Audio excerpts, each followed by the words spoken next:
Hello and welcome to Calls. This is the 2023 Tournament of Champions Data Dive Show. We have a lot to get into. Did a lot of research this morning over on Twitch, which I'm excited to share with you all. We've got the first tournament of the season to delve into, figure out who's going to win and all that good stuff. So let's get into it. All statistics provided tonight and every night are from fantasynational.com. It is the best tool out there at your disposal. Go check them out. It's well worth your investment. In the description to the video, there are links to all of my various social media. I posted some research earlier today on Twitter and Instagram regarding the past 7 winners here at the Tournament of Champions. So if you want to see some of that information, you want to have that little betting nugget at your disposal for making some wagers this week, then go give me a follow at those links.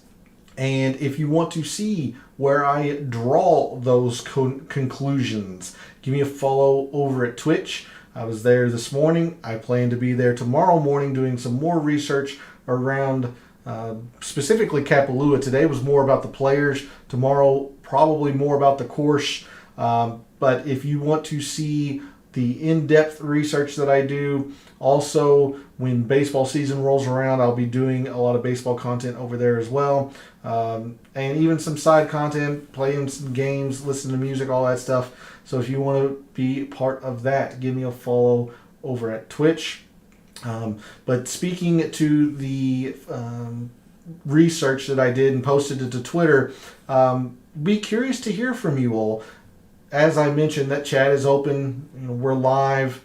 As always, I want to hear from you all if you think you can figure out who I am talking about in the Twitter research that I did, or at least I posted it to Twitter. There are 10 players that qualify in the big umbrella of stats or parameters, if you will, but then I am able to narrow it down to 2. So I'd be curious to hear from you all if you think you can figure out who those 2 players are. But I mentioned that we are live. Chat is open. Have you looked at the odds boards as well? I certainly fired off a couple of wagers when those came out early this morning. You'll see when we go over to Fantasy National, I'm not even going to fight it since DraftKings has had the prices out since Sunday, I believe. So I'll go ahead and have the DraftKings page up.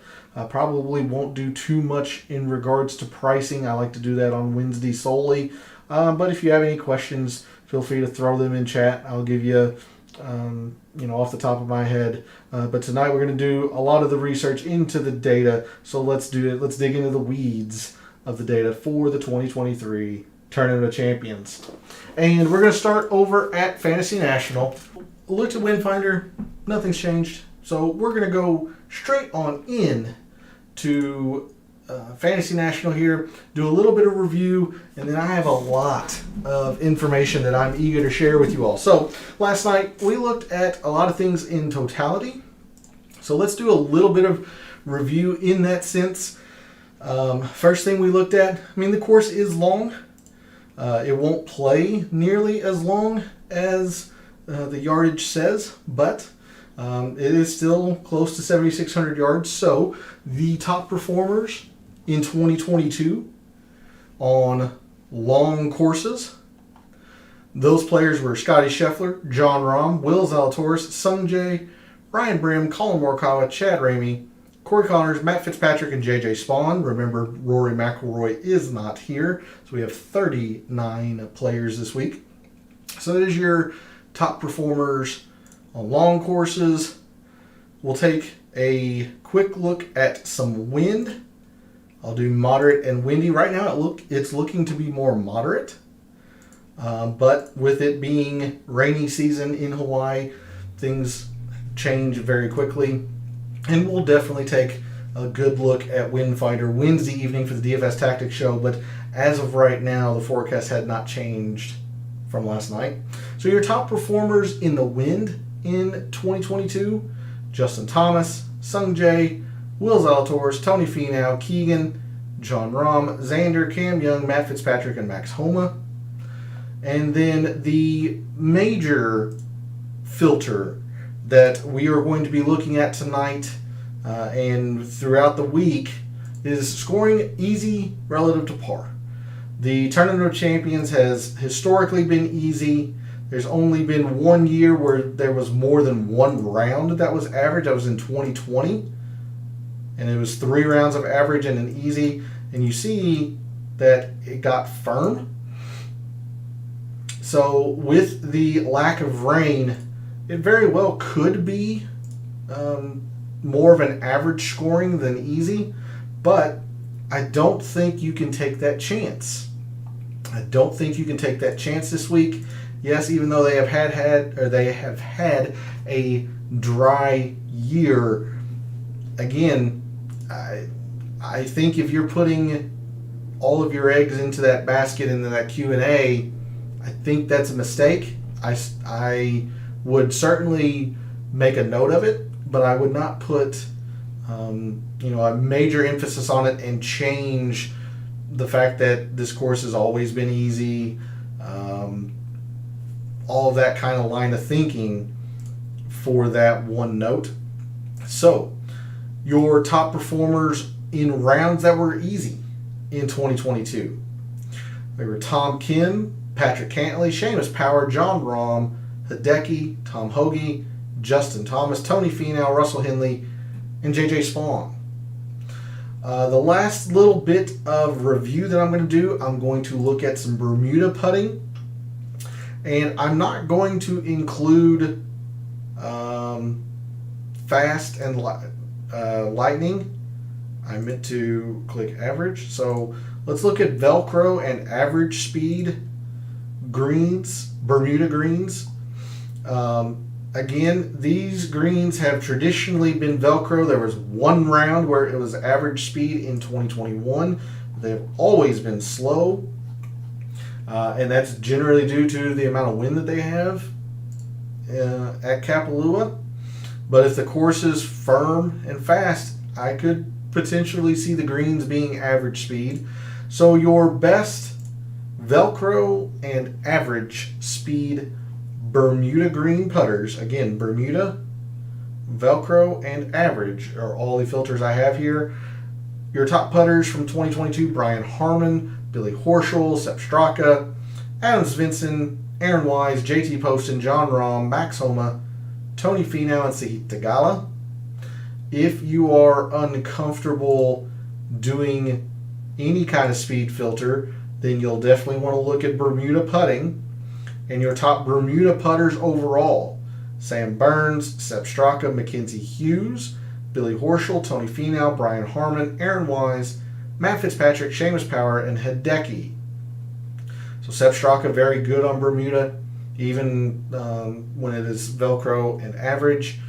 Billy Horschel, always good on Bermuda, even Velcro and average. Brian Harman, who was number 1, falls to number 6, but still solid on Bermuda. So there is the extent of the review from last night. I'm going to change the date settings here. I'm going to go to the start of the fall. And you'll see that some players don't even have rounds. Adam Scott, Will Zalatoris, they didn't play in the fall. You've got a few players that only played one tournament.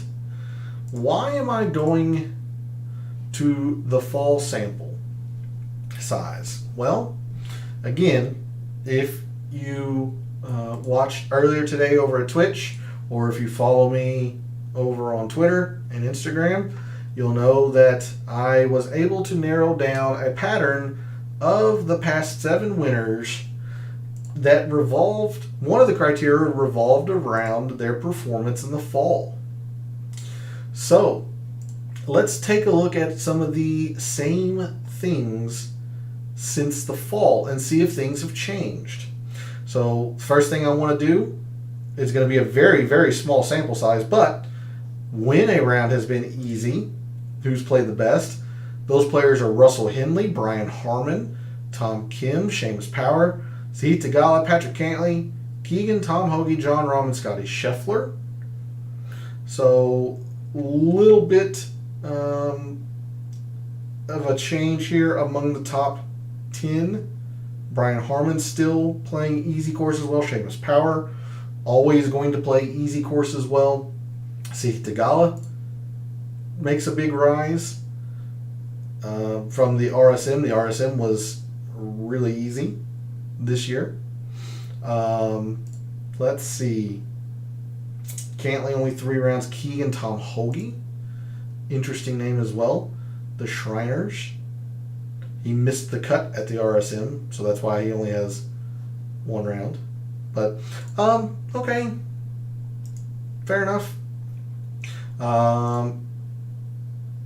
In the fall, who have been the best strokes gained approach players?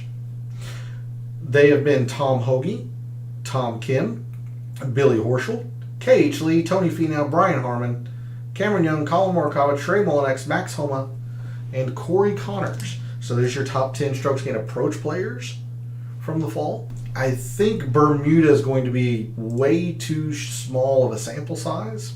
Yeah, I don't think that's going to be enough of a sample size. You might be able to get a gauge if somebody's really bad, like a Luke List, obviously. I think he's got enough rounds that says, yeah, he's pretty bad on Bermuda. He's just a pretty bad putter in general. Maybe Adams Vincent has enough rounds being 4th that you can take some solidarity in that. Let's see, putting. He had a really poor Sanderson Farms, but otherwise has been very, very good. Okay. So maybe enough of a sample, at least a recent sample on Bermuda, that you could feel comfortable with Adams Vincent's number there at 4th. Seamus Power has putt well this fall. But I think that's probably going to be a little bit too small of a sample size. Like I said, I'm just more looking at when it's been easy. Don't think they've actually played many long courses in the fall. Has there been much wind? Not really. If you want to take a look, the players who have played in the wind, here are their performances. But again, pretty small sample size. We're really going to dig in for the fall time period and some specific metrics. Let's see. Let me bring up the previous leaderboards, and I'll show you what I saw a little bit of earlier this morning. So the biggest thing that I was looking through, or I say the biggest thing, when I looked through the driving statistics, anything beyond off the tee, I did not see a whole lot of correlation between the winners year over year or throughout the leaderboard in specific years. Like distance, hit and miss, greens. I mean, yes, there's a lot of positive up here, but those numbers are not big, in relation to other tournaments when they have greens and regulation numbers. 2021, again, gosh dang it, I hit the strokes gain. I wanted fairways. Fine, but these numbers are 5.2 at the top when I've seen, sometimes there's a lot of players at an 8.2. A 10.2 finishes down in 21st. That's just not a lot. That's just not a lot of correlation. Again, distance doesn't really matter. So I did not see a whole lot in terms of specific driving statistics. Distance, fairways, greens, nothing. However, what I did find is in scoring. And the vision will be skewed. I apologize for it, but I do have last year's mixed condition model for the Tournament of Champions up. We'll take a look at it later. But the biggest criteria that I had last year were eagles gained. And that was just wrong. That was just wrong. You see, there are a few eagles here from Matt Jones and Cam Smith and whatnot, but it wasn't such an astronomical number that it needed to be a statistic that I focused on, let alone the statistic I focused on. And we can see that a little bit from from the scorecard here. 4.5% eagle rate on the par 5 fifth. That's a good eagle rate, sure. But the others are 2%. You've got a 1.5, a 1%er on a par 4. There's not, the eagles are there, but it's not enough to justify being their own category. So instead, we're going to do birdies or better. Because you see, the top 2 finishers in birdies gained, at least in 2022, finished 1 and 2. And then 5th and 8th and 5th. You go to 2021. I do believe Harris English might be a tad bit of an outlier. Like you have a 10.4 here, but I mean, still 5.4 I think is probably 3rd. Yeah. Look at that. The top 4 finishers were all top 4 in birdies gained. And even going back into 2020, it's more of the same with the birdies gained. In fact, the winner and the number 2. So for these high finishes, we're looking at birdies gained. So let me reset to 2022. So again, with the time period of the fall, only from the Fortinet from this fall forward, your top birdies or better gained players with no filters, just flat out birdies or better gained, have been Seamus Power, Keegan, Tony Finau, Patrick Cantlay, Jon Rahm, Sahith Theegala, Max Homa, Victor Hovland, Tom Hoge, and Brian Harman. If you put the easy round filter on, let's see how this changes. And again, some of these are going to be so insignificant you can't, Jon Rahm, 1 round. There's not a lot to go there. But Seamus Power, on the other hand, Tom Hoge, on the other hand, Brian Harman. So your top 10 birdies are better gained when a round's been easy so far in this PGA Tour season. Patrick Cantlay, Sahith Theegala, Jon Rahm, Seamus Power, Russell Henley, Tom Hoge, Tom Kim, Keegan Bradley, Brian Harman, Jordan Spieth, and Mackenzie Hughes. I apologize. I believe that was my Bluetooth. So I'll turn that off so that way there are no other weird sounds, in theory. So there's a look at your top birdies or better game players when it's easy. But I've been doing a lot of focus on birdies or better, birdies gained. I'm just going to be focusing on birdies or better because eagles do happen here, just not enough to warrant their own consideration. That's where I was just wrong last year. However, if you want to look at opportunities, your top opportunities gained players so far this PGA Tour season: Tom Hoge, Patrick Cantlay, Keegan Bradley, Hideki, Tony Finau, Tom Kim, KH Lee, Cameron Young, Sung Jae, and Jon Rahm. So a little bit of some top 10 share here. Tom Hoge 1st and 9th. Patrick Cantley's 2nd and 4th. Keegan's 3rd and 2nd. Tony Finau's also top 5 in both. Jon Rahm is top 10 in both opportunities and birdies or better. But yeah, I've been spending a lot of time in this page view. I have a strong feeling birdies or better will probably be one of, if not the highest, in terms of percent weight in my final mixed condition model. I think it'd be okay to look at bogeys, but it's been more so the birdies, and the birdies are better. It's where I'm going to suggest you put your focus.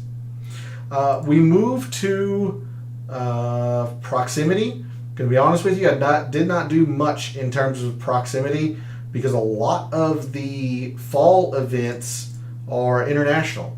And so there's no shot link. Think the Mayakoba, the Zozo, Bermuda. Those are 3 tournaments that don't have proximity numbers. And we didn't have it for the Fortinet for the first 2 or 3 rounds either. So I did not do much with proximity. However, if you are so inclined, the top proximity players so far in the 2022 season are have the top proximity players from the fall. Tom Hoagie, K.H. Lee, Billy Horschel, Patrick Cantley, Tom Kim, Colin Morikawa, Brian Harmon, Tony Finau, Hideki, and Corey Connors. If there's a range, I'm going to suggest you look at the 200 plus because of all of the par 5s here. Now, this one can play as a 3-shotter, but you still are able to get home in 2 sometimes because the hole is downhill. This, even though it plays downhill, it's still a very long approach shot, 550-yard par 4. But to get home in 2 on a par 5, 541, get home in 2 on a par 5, 550, possible 526. So 200 plus approaches, I believe, are going to be a pretty important factor. So if there is a range of proximity that I think is going to be the most important, it's 200 plus. But I'm not terribly confident in it. I don't think I'm going to do much of anything with proximity. Again, for the reasons being that a lot of the fall events don't have shot link, so we don't get proximity. For example, the RSM, even though it's stateside, it's a 2-course rota, so the alternate course or the second course doesn't have shot link. So not a lot of shot link in the fall, especially for proximity. We move to the par 3s, 4s, and 5s. And I'm going to tell you right now, the par 3s, okay, a little bit. Not a whole lot, to be honest with you, in the par 3s. You see there was plenty of red. You sort on it, 2nd, 8th, 4th, and then 15th, which was, maybe top 40%. But if you just sort on the leaderboard, your winner was negative, 3rd place was negative. Now, John Rahm played them well. And there's really not a particular length of par 3 either that is extremely important. So that was 2022. Look at 2021. Again, not all that important for upper leaderboard success. And there's no real definite length of par 3 that seems to be the most important here.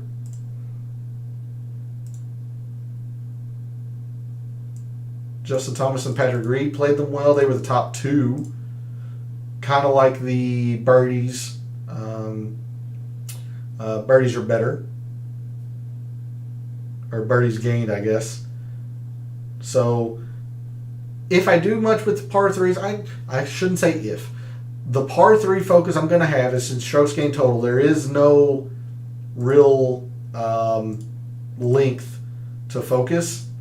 So your top par 3 performers since the fall: Tom Kim, Tony Finau, Max Homa, Sahith Theegala, Matt Fitzpatrick, Keegan, Seamus Power, Sam Burns, John Rahm, and K.H. Lee. But where we're going to get a whole lot of separation here is in the par 4s. And there is a standout length of par 4s here at Kapalua, and it would probably surprise you. To be honest, it surprised me. But you see here just the level of high strokes gained in these par 4s. 9.1 from your winner, 9.1 from third, 6.1 from second. If we sort on the par 4, 4 of the top 5, or the top 4 finishers all finished in the top 5 for strokes gained par 4 last year. Now, a quick look would show that maybe the 0 to 350, but there's only one hole that measures to that length, and the highest is a 2.2. Okay, maybe 500 plus. It looks to be quite a bit up here in the upper part of it. There's only 2 holes, I believe, at 500 plus. No, 3. Okay. All right, so my apologies. I thought there were only 2, but there are 3. So perhaps a little bit of 500 plus, especially since your top 3 performers all finished in the top 3.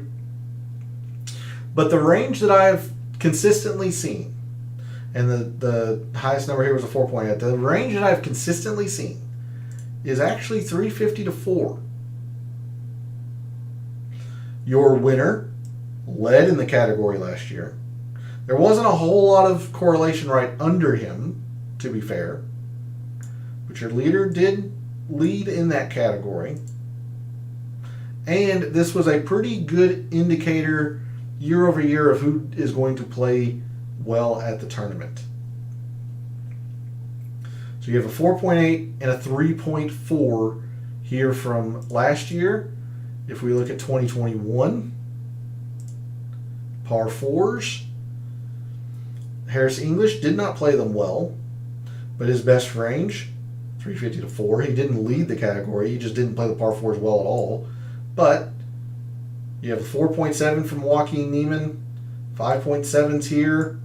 Look at these big numbers. So the leader was actually Tony Finau. He had something going on that he played the par 4s well and still did not play well that year. But then very strong correlation right under him, 4th, 5th, and 2nd. The short one is fine, 2.3. You got a 4.3 here, and again, 2 of those same top 5 finishers, very high in 350 to 4. 4.3 there, and only a 3.2 from 2021 in the long par 5s. I'll go to 2020 again just to drive the point home. You see a 0.8 from the winner. You had a couple of 3.8s, sure. But I mean, total par 4s, very, very important. 350 to 4, you had a 5.8 as your leader. And other than Jim Herman, who played that length of par 4 as well, you've got top 7 finishes of the players around him in performance of par 4s, of that length of par 4s. 5.8 versus a 4.8, very close. So looking specifically into these leaderboards, 500 plus was a little bit more close to 350 to 4 than I thought. The moral of the story is these 350 to 400 par 4s are very important, and you don't think that about Kapalua since it's a 7,600 yard course. But again, the drivable par 4, which could yield an eagle, 369 yard par 4, the 16th, plays to a 10th of a shot under par. 383 plays a little bit about 5/100th of a shot over par. If you can play those 3 holes very, very well, the 10th, the 13th, and the 16th, you're setting yourself up pretty darn well. And then for the other long par 4s, you got the 1st, the 17th, which is a real brute, and then the 7th. So those all have some merit to look at as well. So we're going to look at both of those. In the fall, your top par 4 performers just overall have been Brian Harmon, Tom Hoagie, J.J. Spawn, Victor Hovland, Xander Schauffele, Tom Kim, Seamus Power, Mackenzie Hughes, Patrick Cantley, John Rahm, and Keegan Bradley. We scan across looking at the 350 to 400s. Brian Harmon's just played these par 4s, all par 4s extremely well, even the 500 plus ones. So Brian Harmon is somebody to put a star next to for par 4s. You have, might be it, John Rahm here. 10th in total par 4s, but 6th from 350 to 400, 4th at the 500 plus. So we're looking at two extremes here. We're going to be looking at a little bit of the 0 to 350. You can include it. I wouldn't look at it on its own. You can include it with the 350 to 400. Just call it the short par 4s.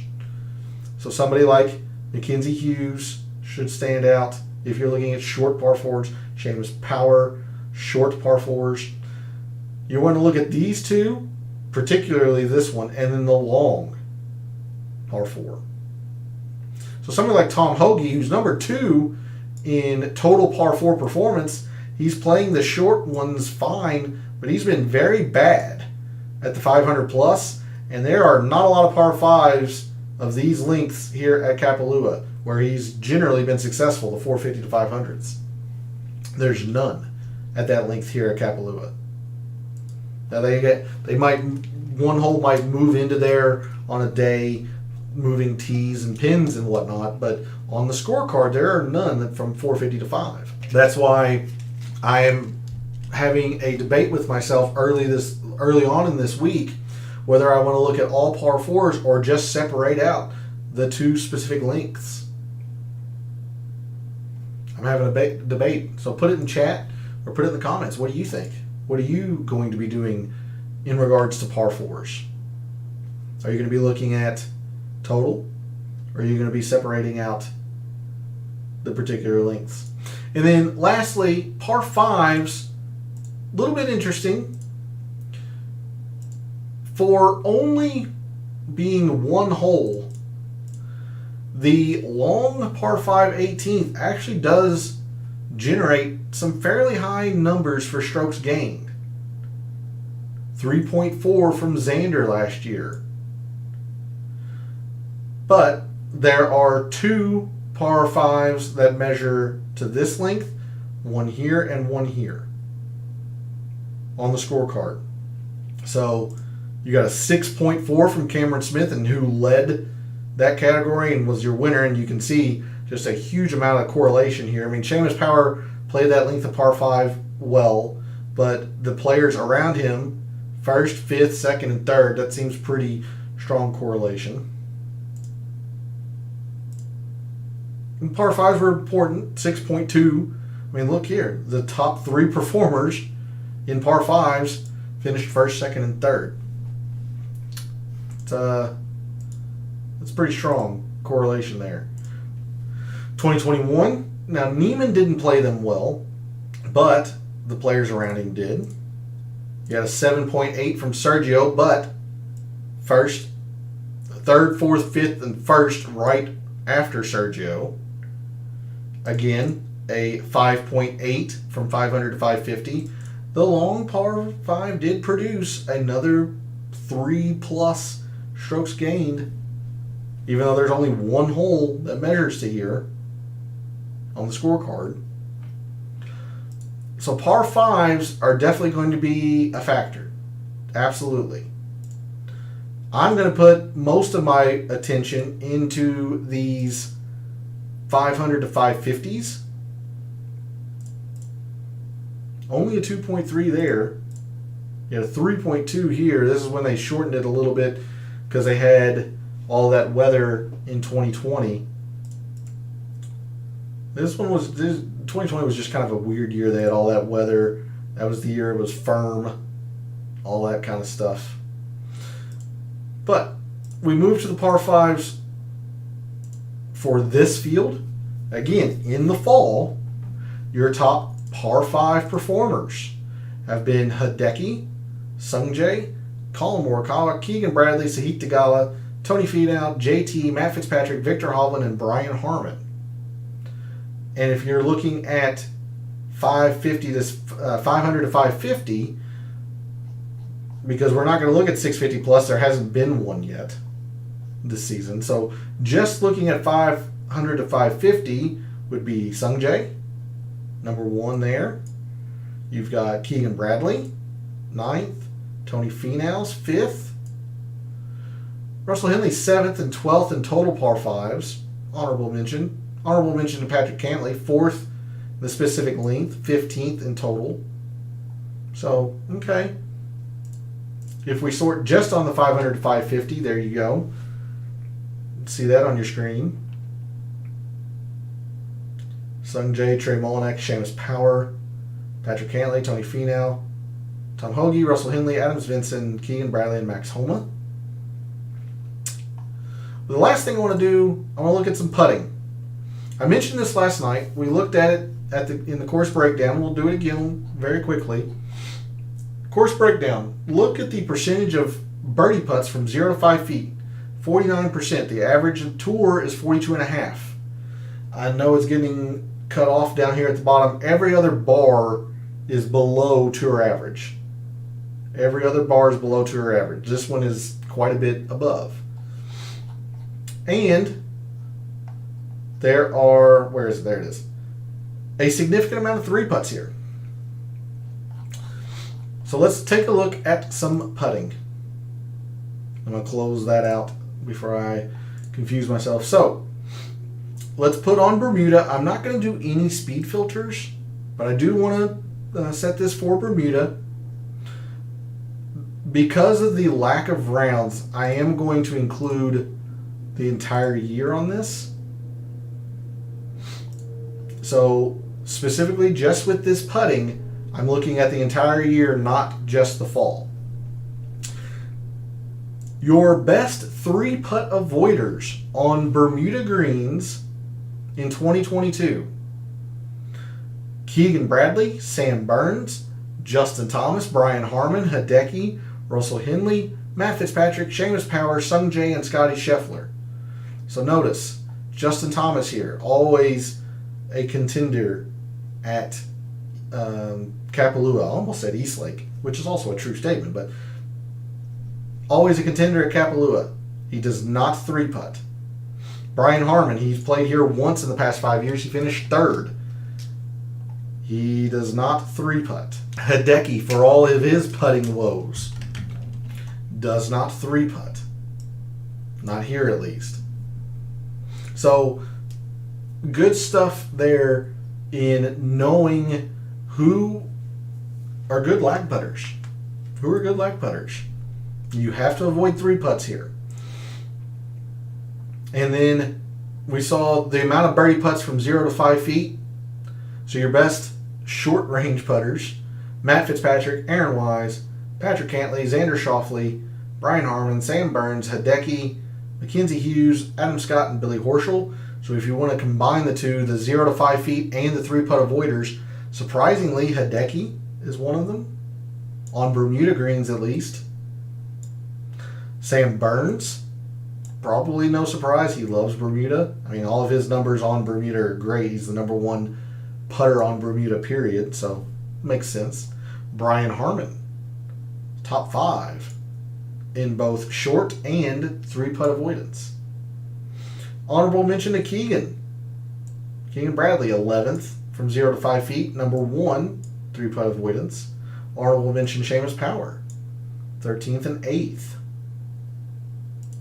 So I definitely wanted to take a look at some specific putting metrics, particularly short and 3-putt avoidance, since they are so prevalent. At least the 3-putt avoidance is prevalent, and the majority of birdie putts here are from 0 to 5 feet in relation to the average tour event, let alone the other distances. So there's a look at a lot of the stats that I have been kind of digging through, trying to sift through, and formulate a plan on how to attack this week's Tournament of Champions. Now, I am going to go to Microsoft Excel. Again, I told you that I had last year's mixed condition model up. We're going to do that last.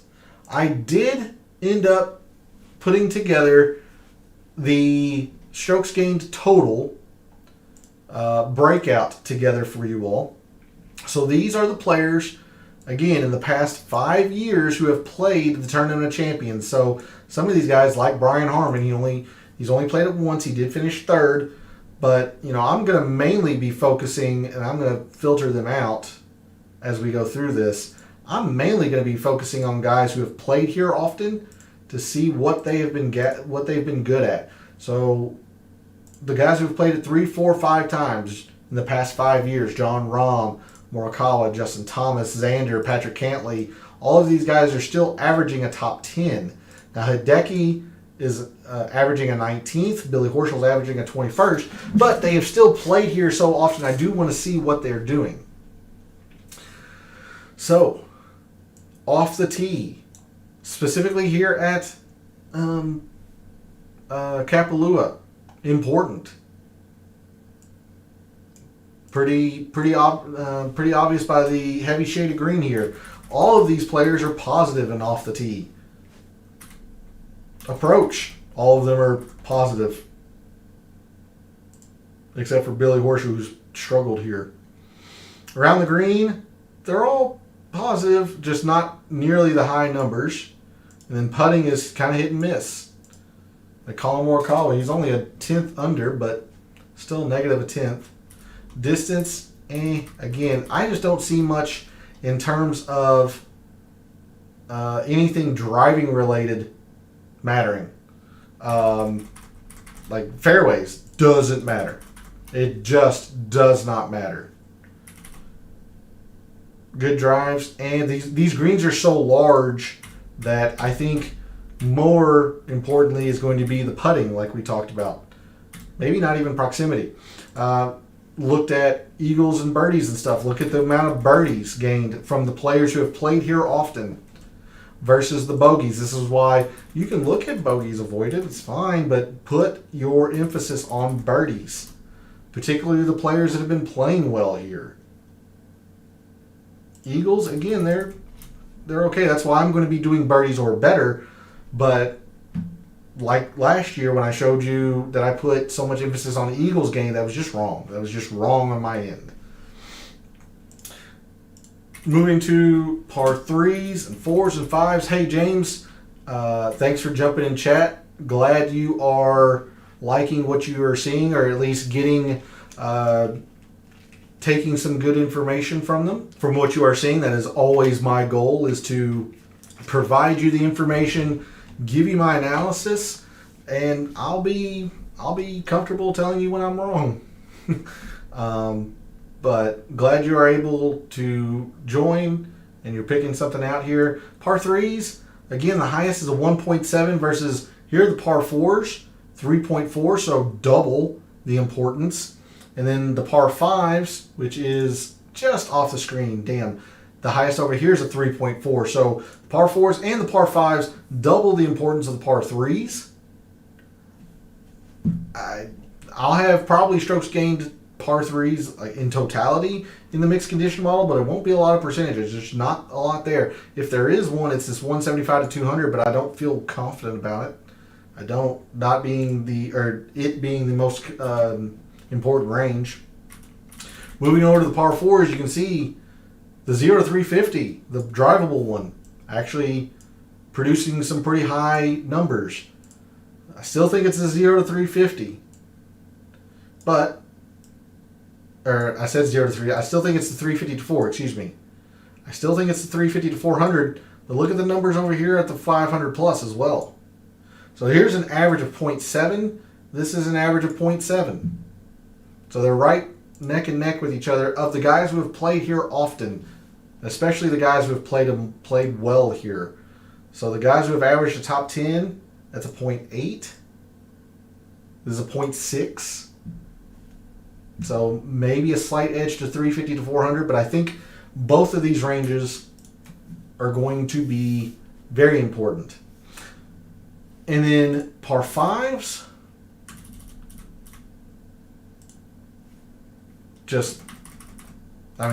look at the guys that have averaged the top 10 and look what they've done on the par 5s. They've taken advantage of them. Including the long one, the 18th. Again, I don't think it's wise to put a lot of emphasis onto one hole. But man, that is a lot of strokes gained for one hole. So these guys have averaged a 0.7 on that hole. This is a 1.2. So still 500 to 550. So there's a look at the guys who have played here often and played well. I will bring back everybody into the field, or bring back everybody into view. If a player's not listed, that means they haven't played, so you won't see players like Cameron Young here, Sahith Theegala, etc., etc. But if you want to get a view of who has done what here, there's that view. Surprising again that Victor's really struggled here. It's mainly been around the putting. And you know how I feel about putting. It can come and go. So actually a little pretty high on Victor this week. But there you go. There's a look at the players who have played here often and played well. Specifically Jon Rahm, Morikawa, JT Xander, and Patrick Cantlay. I also am going to show you some specifics regarding Kapalua, although I'm going to do majority of the specific course research tomorrow over on Twitch. I do want to give you some specific course metrics. I'm not going to do anything, say, with like evaluations versus other courses. That's what I was meaning last night with the data being skewed, since this is a small field. Taking the top 30 in the Tournament of Champions is not taking the same as the top 30 at the Sony, since it's a full field and a cut event. But what we can do, and I'll zoom in here, that way hopefully the Tournament of Champions is just the sole focus point, and then my goofy bald head can get out of the way. The Tournament of Champions, and again, I've only collected the past 5 years. That's what I do for every tournament. But putting has been the most important. But look at this very, very high outlier. Very high outlier. Hopefully you understand why that's a high outlier. So if you remove that, it actually becomes strokes gained approach. Then putting off the tee is not too far behind. And we saw that from the players that have performed well here.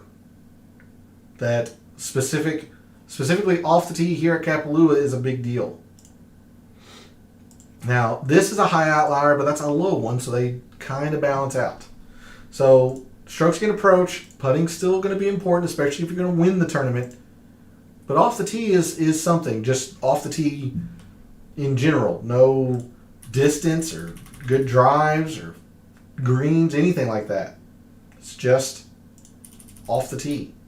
When we scroll across here, we'll take a look at eagles and birdies and bogeys. Like, look here. Like, eagles, 0.07. This is a 0.8. That's a massive number. Now, it doesn't look as much like the Sony. But again, remember, there's only 40 to 45 players in this field. So you're getting the majority of the field as opposed to, say, the top 20% or so from the Sony, the American Express, etc. I'm telling you, for such a small field, 0.79 is a huge number. So birdies gaining, yes, that is a big outlier, but still, it's still at 0.6. Still at 0.6. So birdies gained, I'm going to be focused a lot on birdies are better. Par threes, this is why I don't feel like there was a particular length of par three. They're all pretty darn similar to each other. 0.1 the highest, 0.05 the lowest. And again, the 0.31, it's just, they're not all that important. There's only 3 of them here. That's why it's a par 73. I misspoke last night at the GCSAA tournament fact sheet. When I said it was a par 73 and 5 par 5s, I was wrong. It's a par 73. There are 4 par 5s, only 3 par 3s. But just to double check, so that way I make sure I'm not misspeaking again, I will do it. 1, 2, 3. 3 par 3s. 1, 2, 3. So only 3 par 3s, 4 par 5s. That's why the par 3s are quite mitigated in importance and no specific length. Par 4s, surprisingly, it's showing that the 500 plus weren't all that important, but when we went through the leaderboards, some of the higher numbers were here. But this is why I truly believe that 350 to 400 are going to be the most important length. They are more than double the next highest in terms of strokes gained, and almost half of the totality of the par fours. And they're pretty darn consistent too. Look at that. 0.4 is the average. Your highest is a 0.53. If anything, that's probably a low outlier, and that number actually rises a little bit. But very, very consistent, and the most important. So I think it's going to be 350 to 400. I still think 500 plus are going to be important as well. I do. And then par fives. So this is showing that the par fours are a little bit more important than the par fives. Okay. Especially with this high outlier. Okay. I can see that. But again, 500 to 550 is where the main focus is. Well, that's a really high outlier, actually. Oof. Okay.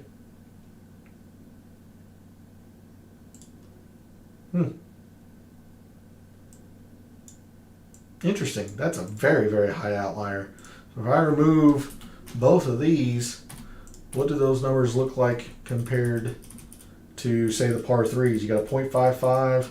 Yeah, still a 0.31. So, I mean, the par fives still outweigh the par threes pretty significantly. Okay. Yeah.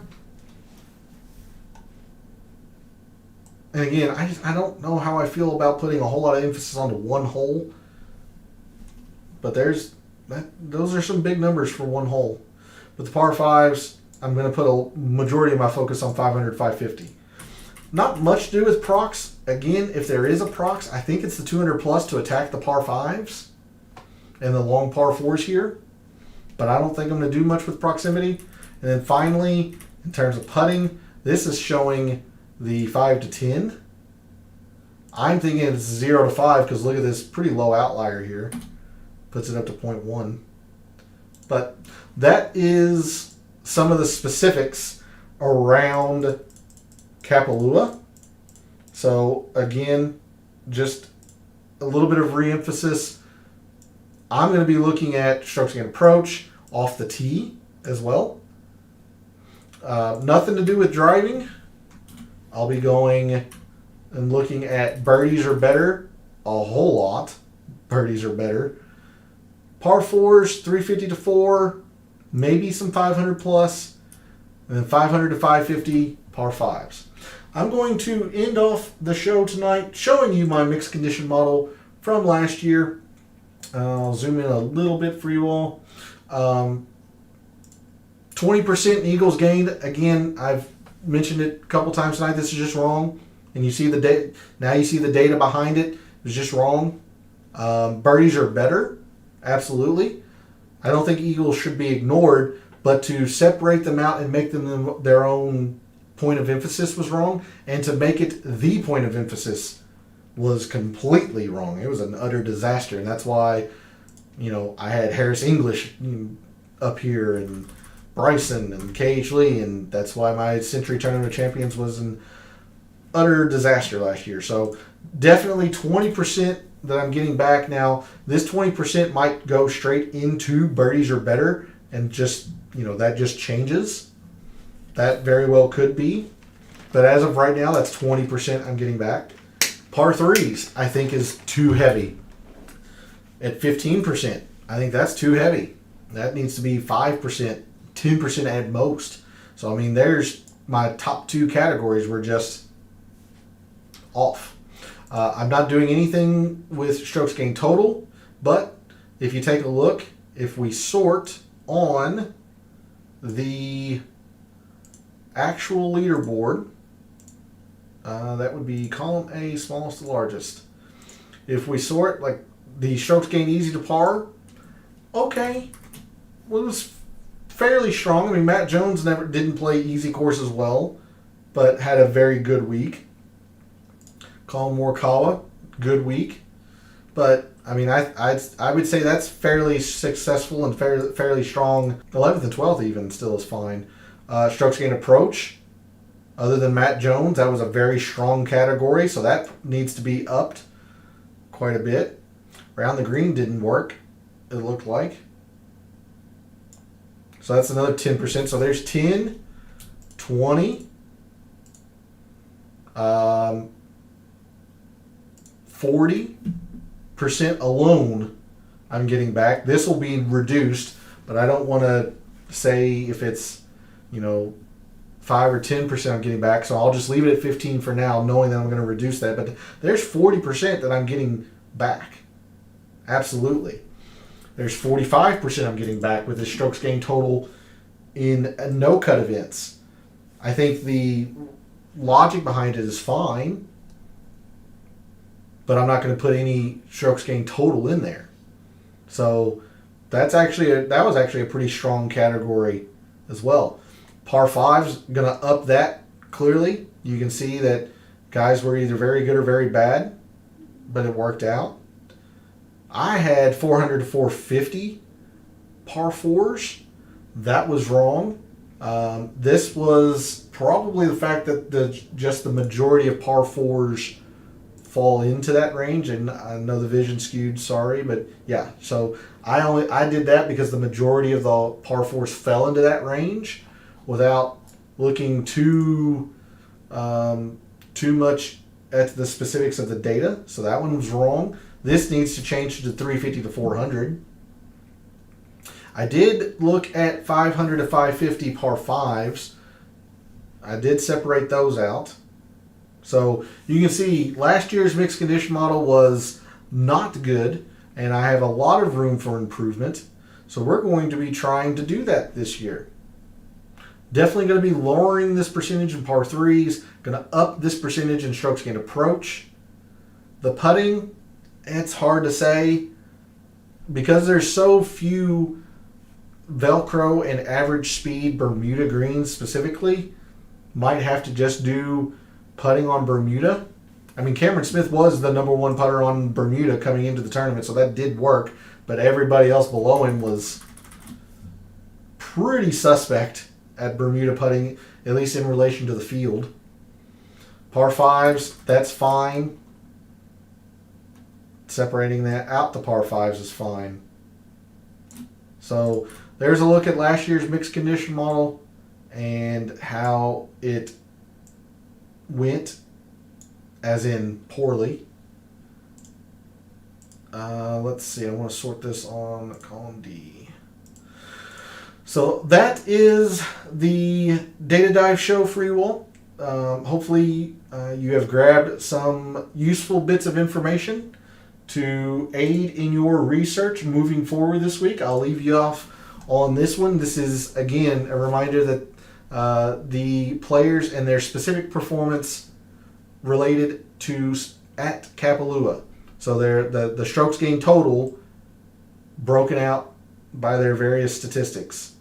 So I'll leave you up on that. But thanks for tuning in and watching. James for jumping in chat, like you always do when you are able to catch the show. Thanks to everyone out there who tunes in and watches, listens, supports the channel, liking the videos, commenting, sharing, subscribing. I really appreciate it. Let me know in the comments. Are there any wagers that you've made? I mentioned in the intro when the odds came out this morning, there were 2 that I fired off immediately. I ended up firing off another one. So there are some numbers out there that I like, that I'm interested in. Going to continue to do that. I'll be on tomorrow on Twitch doing some more course-specific research around this type of stuff. So if you are interested in that, maybe trying to break down what exactly the most important factors of Kapalua are, join me tomorrow 10:30 a.m. Eastern over on Twitch. But if not, thanks again for tuning in.